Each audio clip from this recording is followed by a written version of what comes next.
Hi guys. So இப்போ இந்த video ஒரு யூஸ்ஃபுல்லான வீடியோ தான். ஸோ ஒரு ஃப்ரண்ட்டு கேட் வந்து ரீபெயிண்டிங் பண்ண போகிறோம். அதான் பார்க்க போகிறீங்க. ஸோ வீடியோ ஸ்கிப் பண்ணாமல் ஃபுல்லாக பாருங்கள். ஸோ உங்களுக்கும் யூஸ்ஃபுல்லாக இருக்கும். உங்களோட பில்டிங்க்கு ஏதாச்சும் ப்ராப்ளம் இருந்துச்சுன்னா அதை இந்த வீடியோவில் பார்த்து நீங்கள் பண்ணிக்கலாம். ஸோ இதான் கேட்டு ஃபுல்லாகவே வச்சிருச்சு. ஃபுல்லாக அடிக்கணும். ஸோ இதுக்கு வந்து அடிஷன் பிரேமர், அதாவது கிரே பிரேமரு, எஸ்கேபிஎஸ் 1 லிட்ரு.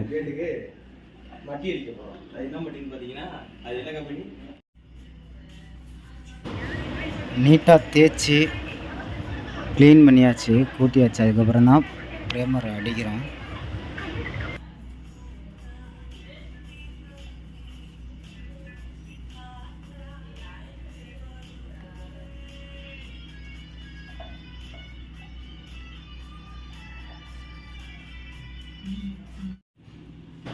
ஸோ ஃபுல்லாகவே நம்ம தேய்ச்சிட்டு பிரேமரை ஃபுல்லாக கம்ப்ளீட் பண்ணியாச்சு.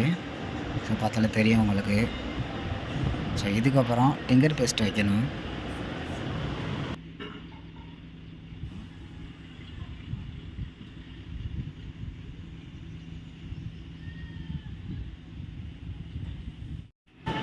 இந்த மாதிரி கேப்பு வெல்டு வைக்காமல் இருப்பாங்க. ஸோ அதுக்கு தான் டிங்கர் பேஸ்ட் வைக்கணும். ஸோ நான் வந்து சின்ன டப்பா வாங்கியிருக்கேன், வினோ ஒயிட் அப்படின்ட்டு. அது ஒயிட் கலரில் இருக்கும் டிங்கர் பேஸ்ட்டு. ஸோ அது கூட ஹார்ட்னர் கொடுத்துருப்பாங்க, அதை மிக்ஸ் பண்ணி தான் வைக்கணும். அப்போ தான் அது வந்து சீக்கிரமாக காயும். இல்லாட்டினா அந்த ஹார்ட்னரை மிக்ஸ் பண்ணலாட்டினா காயாது. ஸோ இந்த மாதிரி விரலில் வச்சுட்டு காய விட்டு அதுக்கப்புறமா நல்லா தேய்ச்சிடணும் எமரி பேப்பரை வச்சு.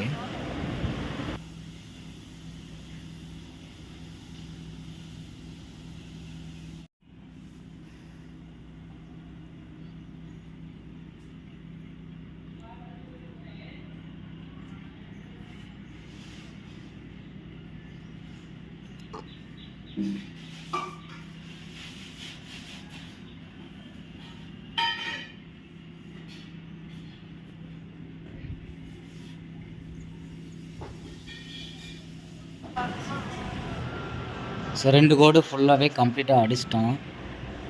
சென்ட்ரு போக்கு கோல்டு, அதே மாதிரி அந்த சைடில் வர டிசைனுக்கும் கோல்டு.